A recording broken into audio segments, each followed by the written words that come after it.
Finally, the word was not spoken. It was breathed into the shell of my ear, light and warm, floating through the sharp stench of hospital disinfectant. 3 more days, and it's all mine. My eyes were closed. My body lay still beneath the heavy, stiff sheet. I did not blink. I did not twitch a finger. Beside my bed, rubber wheels squeaked against polished linoleum. A television blared a game show down the hall. Somewhere near the nurse's station, a woman laughed. The world outside was loud, ordinary, and moving forward. Inside my room, my entire life split down the middle. Before those whispered words tore through the quiet, the afternoon had felt like an ordinary nightmare. It was 4:15 on a Tuesday at Riverside Methodist Hospital in Columbus, Ohio. Gray November light spilled through the double-paned glass, washing the room in pale, cold tones. Dr. Eris Thorne had stood at the foot of my bed with a dark tablet pressed flat against his white coat. The screen lit his face in a dull blue hue as he scrolled through high-resolution scans. He spoke in a measured, neutral cadence, the deliberate tone doctors use when they are trying to keep a room from collapsing under the weight of bad news. He explained that the emergency imaging showed a severe, complex mass near my pancreas, surrounded by extensive, acute inflammation. My body was battling a systemic infection that had pushed my temperature to a dangerous peak. He emphasized that we needed an immediate biopsy, continuous intravenous antibiotics, and a full panel of diagnostic tests before anyone could offer a definitive prognosis. My husband, Julian, did not ask about the biopsy. He did not ask if the infection could be contained or if the inflammation might be causing the mass to look larger than it actually was. He stepped closer to the footboard, his hands folded across his chest, and asked a single question. "Are you saying she won't survive the week?" Dr. Thorne hesitated. His fingers paused over the edge of his tablet. Toxemia and pancreatic complications can escalate rapidly if the infection spreads. If the tissue proves malignant and her body fails to respond to aggressive treatment, her condition could deteriorate within days. 3 days? Julian asked. His voice did not tremble. It did not carry the raspy edge of panic. "I cannot give you a specific timeline, Mr. Montgomery," Dr. Thorne replied firmly. "We need more data. We need time." But 3 days was the only phrase Julian chose to keep. 3 days was the exact time frame he had been waiting to hear. When the doctor stepped out to clear the orders, Julian pulled the vinyl visitor's chair closer to the mattress. He performed with practiced precision. He reached out and smoothed the coarse blanket across my ribs. He lightly pressed 2 fingers against my forehead as if measuring my fever. Then, seeing my heavy eyelids and hearing my shallow, uneven breaths, he assumed the heavy dose of intravenous sedatives had carried my mind far away into unconsciousness. He leaned down. His face hovered inches from mine. The cloying, sweet scent of synthetic jasmine perfume. A scent I had never purchased, a scent that did not belong to our home, cut through the harsh smell of iodine and bleach. Then came his breath against my ear. Finally, 3 more days, and it's all mine. Before the coldness of those words could even settle into my bones, another voice cut through the stillness from the doorway. "I'm taking her sedan," Chloe said. My stepdaughter did not walk into the room.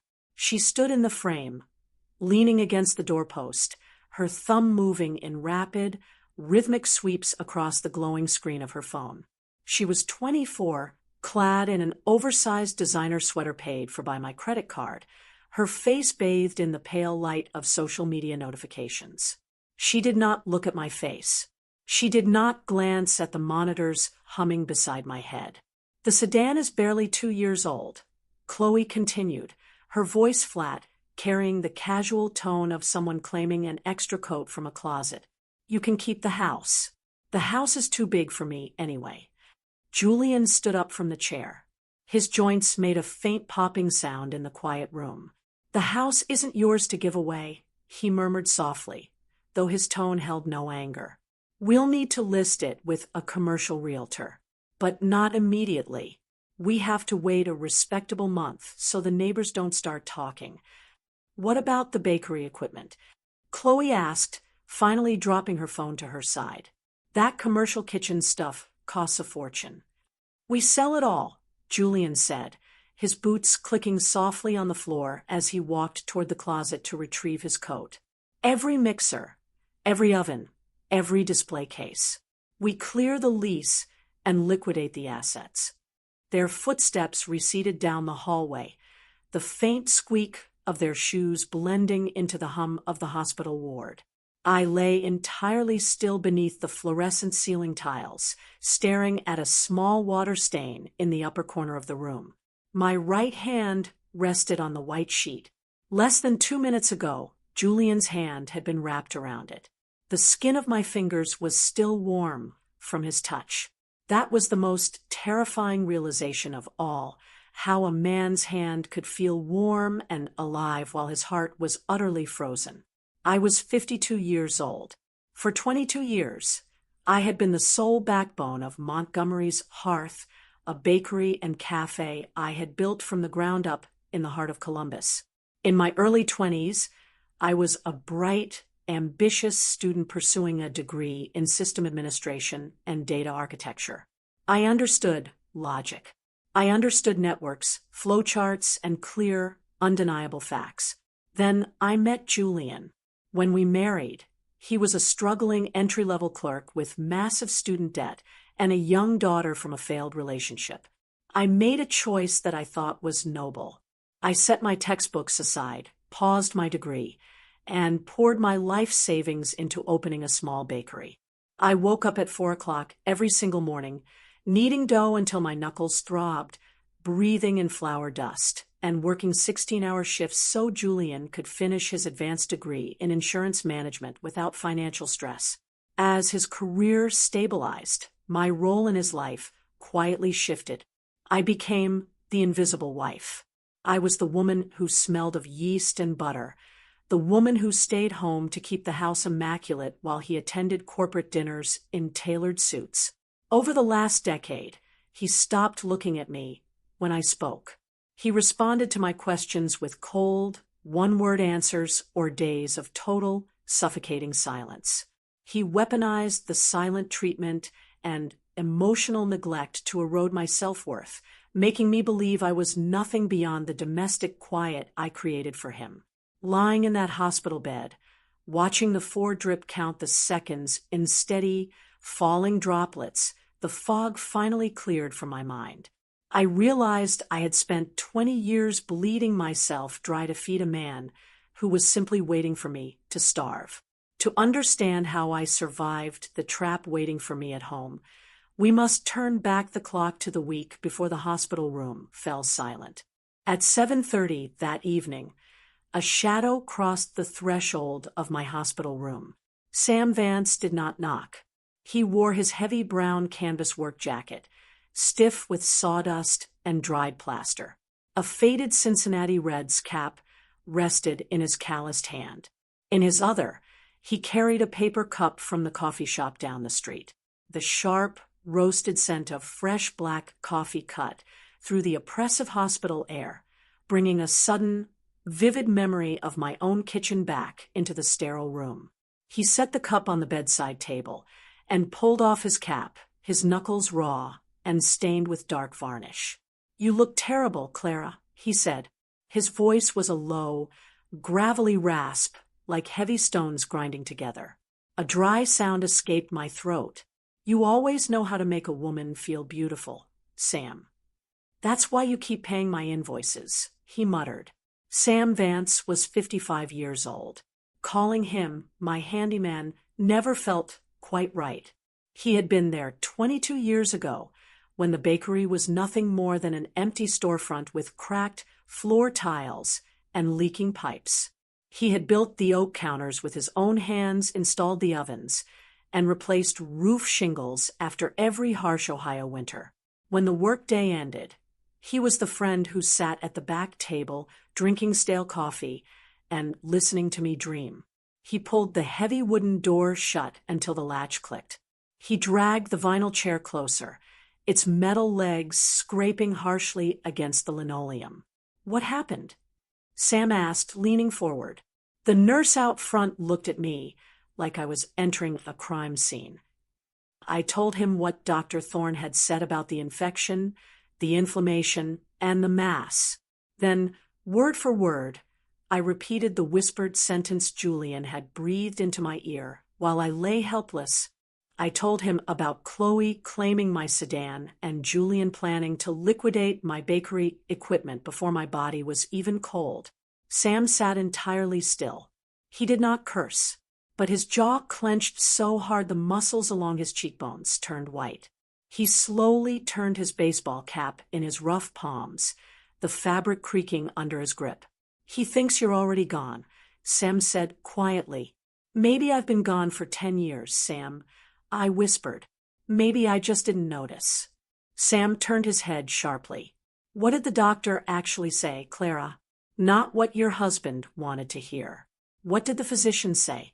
"He said it's a severe infection, a complex mass. He said we need a biopsy and more tests." Sam leaned in closer. The smell of cedar wood and cold autumn rain clung to his jacket. "My brother had acute pancreatitis 6 years ago. The first scan terrified the whole family.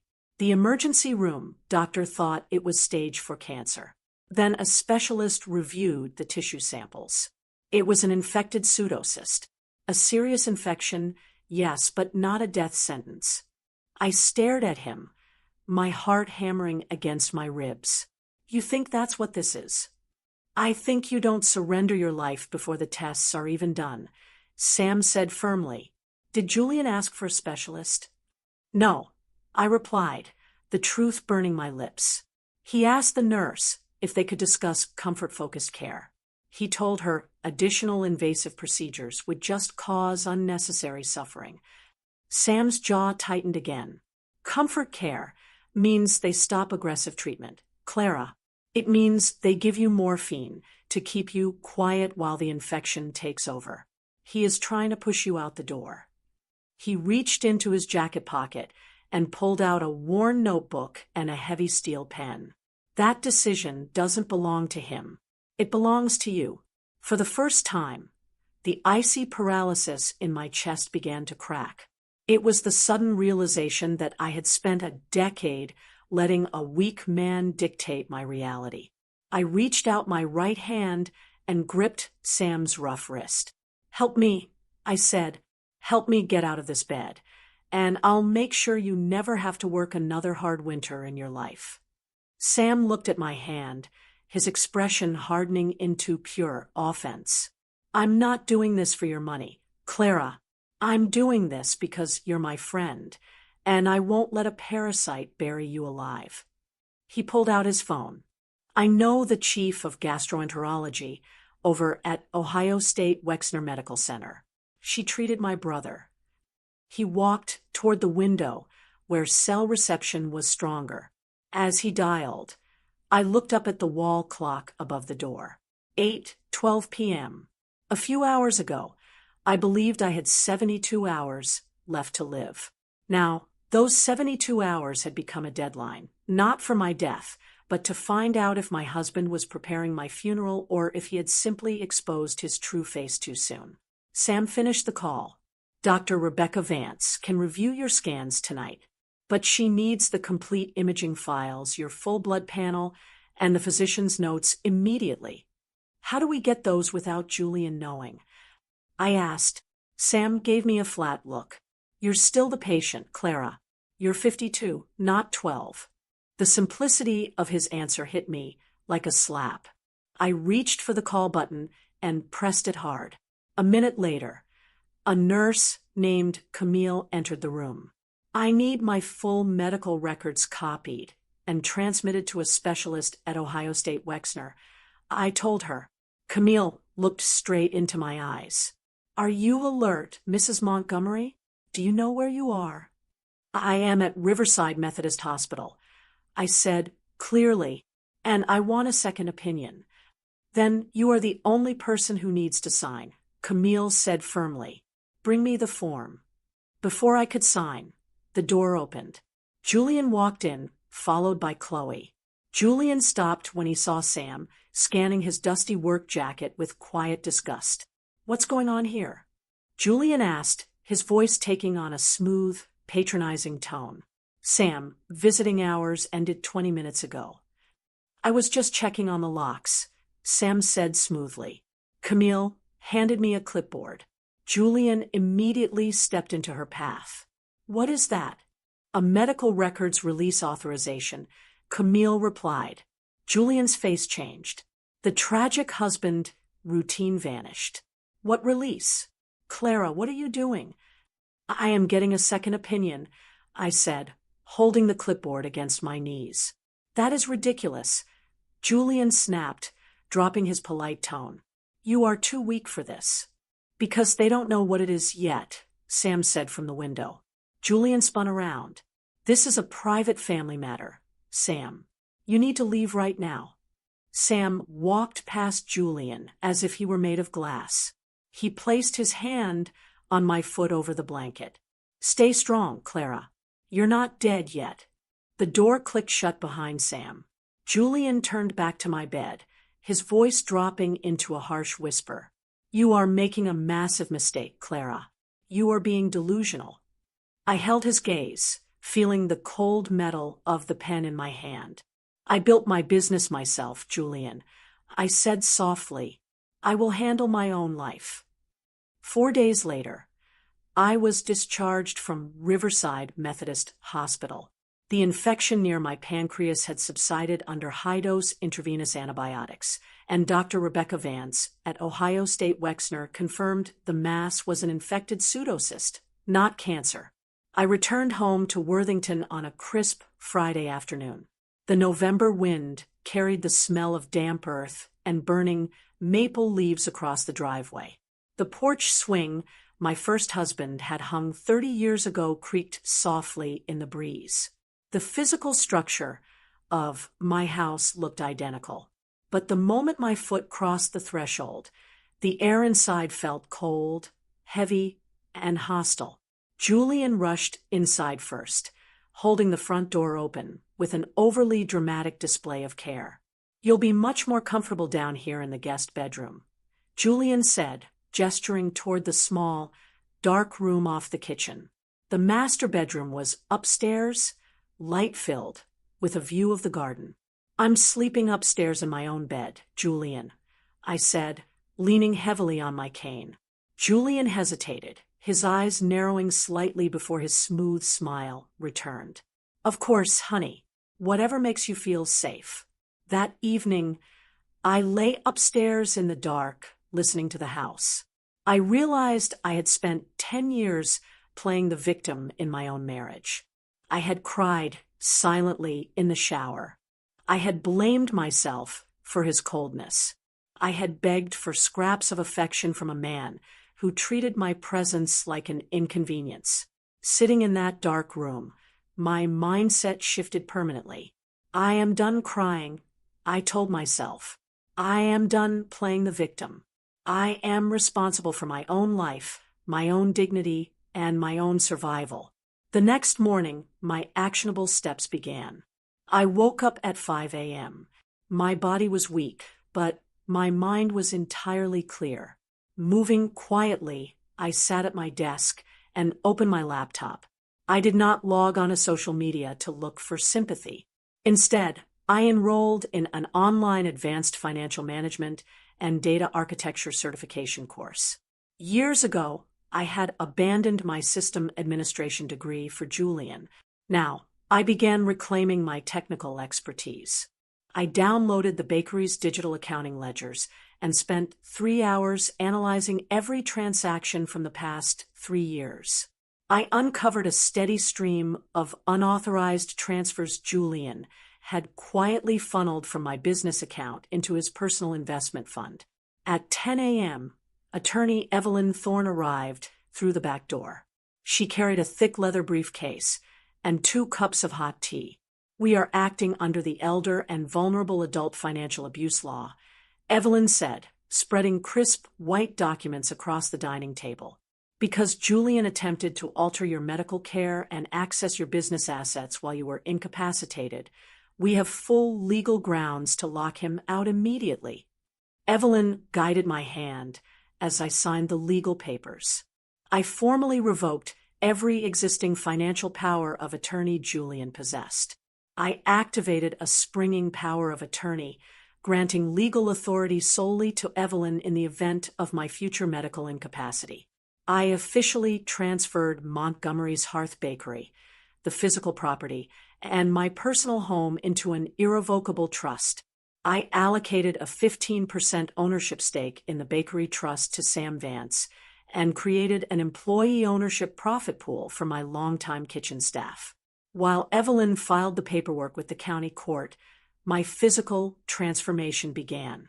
Every afternoon, Sam Vance arrived at the house. Officially, he was repairing the back porch railing. Unofficially, he was my physical therapy partner. I walked up and down the sloping driveway, pushing through the dull ache in my core, rebuilding my physical strength step by step.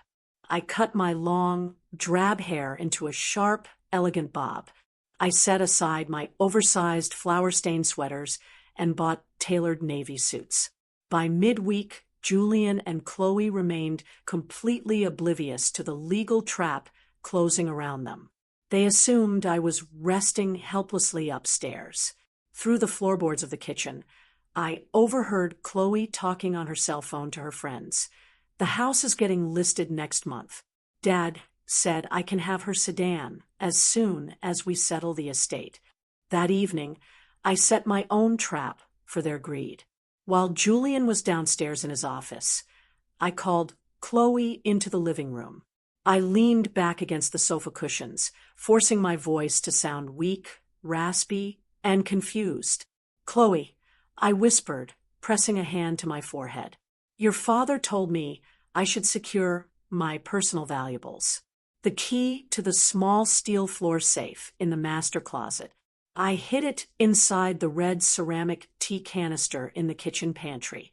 Please make sure it stays safe." Chloe's eyes lit up with instant, predatory interest. "Sure, Clara. I'll take care of it."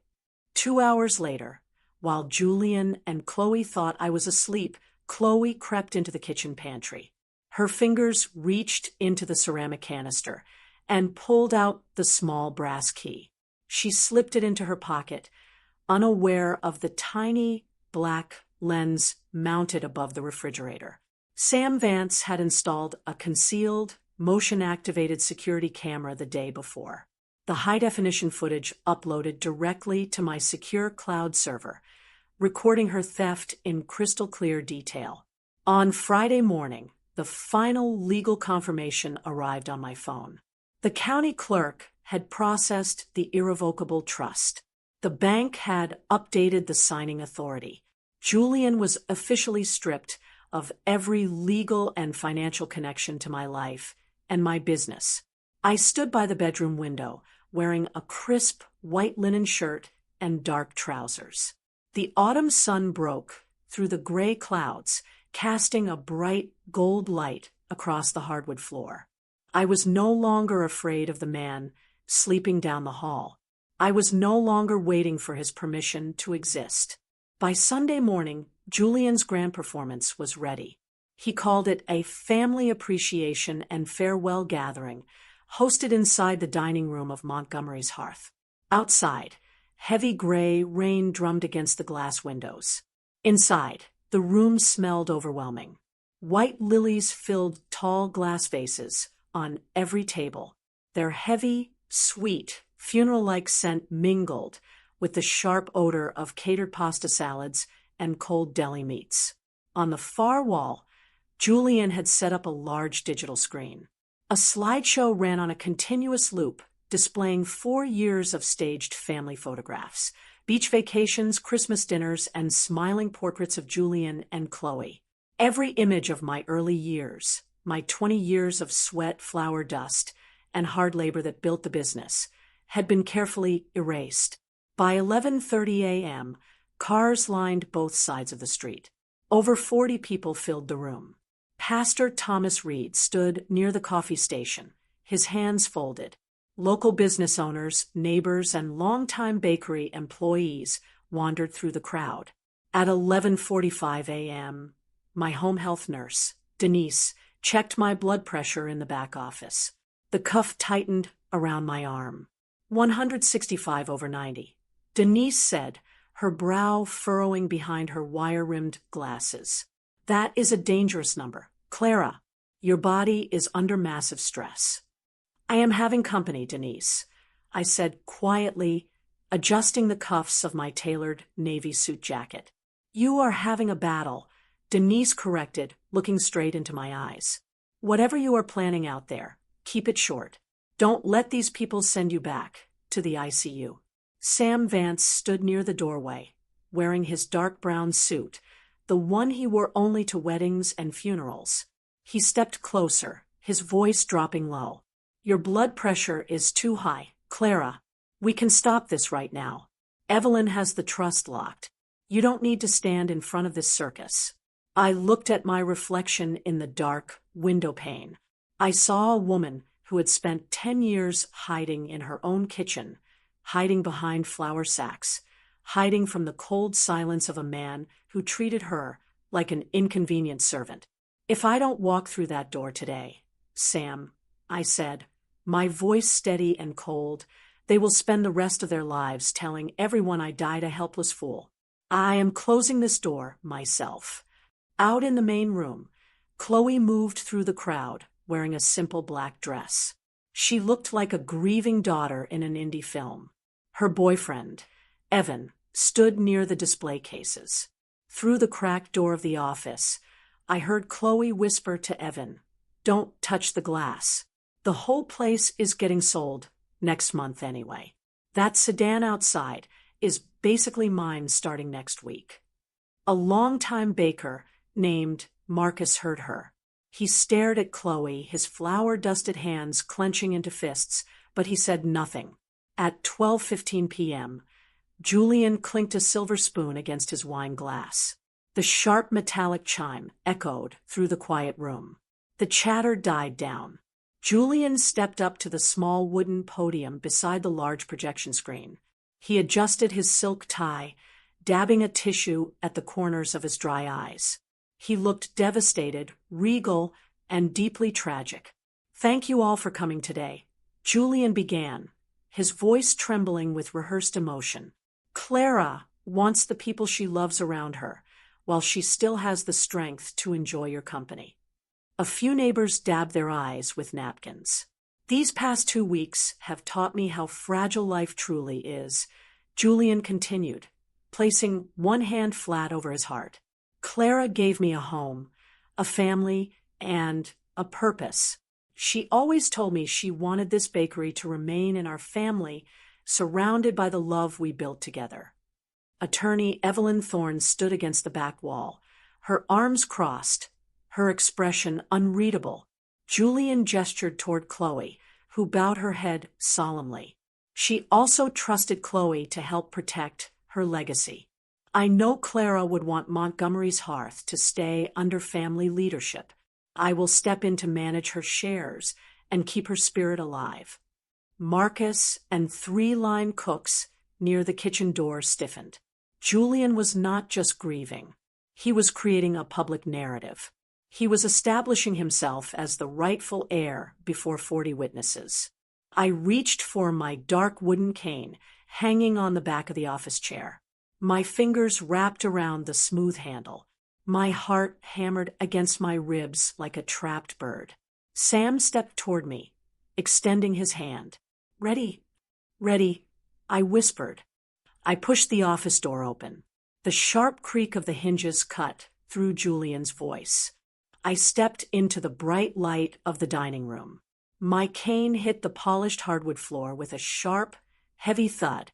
Thud, thud. The chatter in the room died instantly. Whispers rippled through the crowd like wind through dry grass. People turned. Minds struggled to process the sight. They had come to say goodbye to a dying woman. Instead, They saw Clara Montgomery standing tall, wearing a crisp navy suit, her short hair neatly styled, her posture straight, and her eyes sharp and alive. Julian's speech froze in his throat. The tissue slipped from his fingers and fluttered to the floor. His face drained of color, his mouth remaining slightly open. "Oh, honey," Julian stammered, his voice cracking as he tried to regain control of his performance. "You shouldn't be standing. You need to rest." "No, Julian," I said, my voice ringing out clear, cold, and carrying to every corner of the room. "I have rested enough, and you have spoken enough." The room fell completely silent. The heavy scent of white lilies hung stagnant in the warm air. 40 pairs of eyes shifted from Julian's pale, sweat-glistened face to where I stood near the doorway. My cane hit the hardwood floor again. Thud. I walked forward, each step deliberate and measured. The crowd parted like water before a bow. People drew back, their breath catching in their throats. I reached the small wooden podium, set my cane against the edge, and faced the room. "Thank you all for coming today," I began. My voice was clear, low, and smooth. It carried to every corner of the dining room. "My husband invited you here to say goodbye to a dying woman. He invited you to witness my final moments." Julian took a step toward me, his hands shaking, his smooth mask cracking into jagged pieces. "Clara, please. You are confused. The medication." "I am not confused, Julian," I said, turning my eyes onto him like cold steel.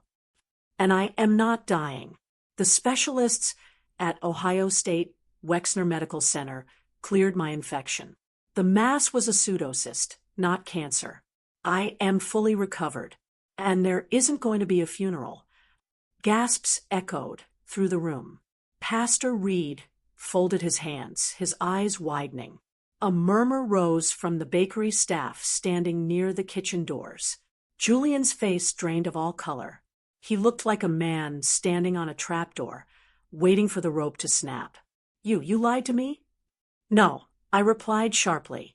"I simply stopped letting you write my story." Sam Vance stepped forward from the back wall.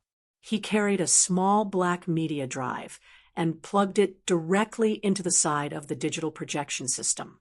The slideshow of staged family photos cut to black.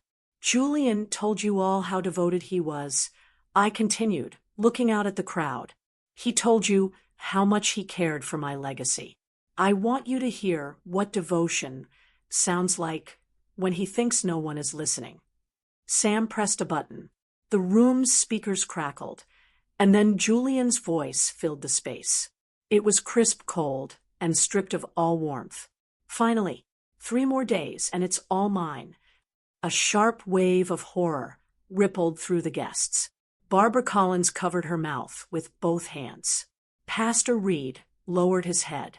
Before Julian could speak, the second audio clip played. Chloe's voice echoed clearly through the room. "I'm taking her sedan. The sedan is barely 2 years old. You can keep the house. We'll need to list it with a commercial realtor," Julian's recorded voice answered. "We clear the lease and liquidate the assets." The audio cut off. The silence that followed was suffocating. Chloe stepped back, her face flushing crimson under the bright lights. "This is illegal. You recorded us without permission." "I recorded conversations in my own home," I said coldly, "and my security system recorded what happened next." The projection screen flickered to life. High-definition video footage filled the wall. It showed Chloe creeping into my kitchen pantry late at night, her hand reaching into the ceramic tea canister, pulling out the brass key to my personal safe. The camera captured her triumphant smile as she slipped it into her pocket. Chloe gasped, taking a step back into her boyfriend, Evan, who moved away from her as if she were contagious. Julian gripped the edge of the dining table, his knuckles turning white. "You set us up. You brought these people here to humiliate us. You brought these people here to build a lie, Julian, I said. I am simply telling the truth. Attorney Evelyn Thorne stepped out from the crowd, her leather briefcase in hand. She walked up to the podium and placed a stack of sealed legal documents flat on the table in front of Julian. Mr. Montgomery, Evelyn said, her voice sharp and authoritative. As of 8 o'clock this morning, the county probate court has processed the irrevocable trust for Montgomery's hearth and all associated real estate. Mrs. Montgomery has officially revoked all your financial access and power of attorney. Julian stared at the papers as if they were burning coals. She can't do that. I am her husband. Under the elder and vulnerable adult financial abuse statutes, Evelyn continued smoothly, Mrs. Montgomery has full legal authority to protect her assets from exploitation. Furthermore, this document serves as official service for a contested divorce proceeding. Evelyn handed him a second folder. And lastly, a formal complaint has been filed with the State Insurance Commissioner regarding the unauthorized transfer of funds from the bakery account into your personal investment accounts. Julian's breath hitched. His eyes darted around the room, searching for a friend, an ally, anyone who would meet his gaze. He looked at Pastor Reed. The pastor looked away, his jaw tight with disappointment. He looked at Marcus and the kitchen staff. Marcus crossed his arms over his flour-dusted chest, his eyes cold and unwavering. He looked at the local business owners he had tried to impress. They stood in rigid silence, their expressions turned to stone. "Chloe," Julian muttered, his voice cracking. "Get your coat." Chloe turned to me, her eyes wet with furious tears. "You promised me that car. You said someday it would be mine." I looked at my stepdaughter.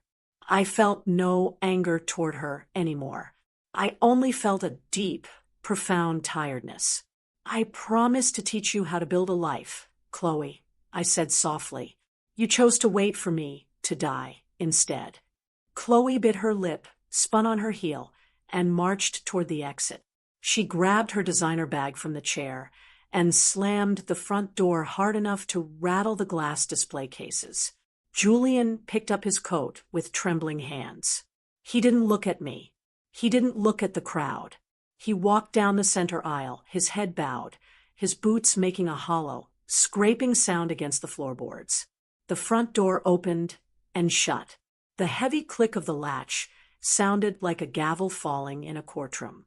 A collective breath left the room. Sam Vance walked up to the podium and placed his calloused hand gently beside mine on the wooden rail.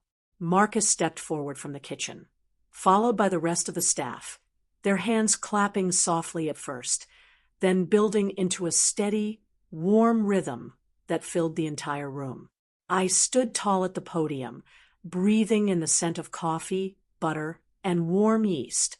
The heavy, suffocating smell of white lilies was gone. The room was clear. My life was my own again. 5 months passed. The divorce was quiet, clean, and final, under the strict terms of our prenuptial agreement, and the evidence of financial abuse. Julian received only the absolute minimum required by law. He surrendered all claims to Montgomery's hearth, the property, and the trust. Shortly after the court proceedings, the State Insurance Commission completed its review. The unauthorized transfers Julian had made from the bakery accounts triggered a corporate investigation. His employer terminated his position for severe ethical violations. His polished reputation in Columbus collapsed completely. Chloe tried to contact me twice. Her messages were devoid of apologies, filled only with excuses and complaints about her growing credit card debt. I answered once, writing a short, firm note. "I cared for you as a daughter, but you are 24 years old and responsible for your own words. My door is not permanently closed, but there will be no checks, no car, and no rewards for pretending." She never wrote back. Instead of sinking into resentment, I poured my energy into real, practical actions. I completed my advanced data architecture and system administration certification with top honors. I used my technical knowledge to modernize Montgomery's Hearth, setting up an automated inventory system and an online ordering network.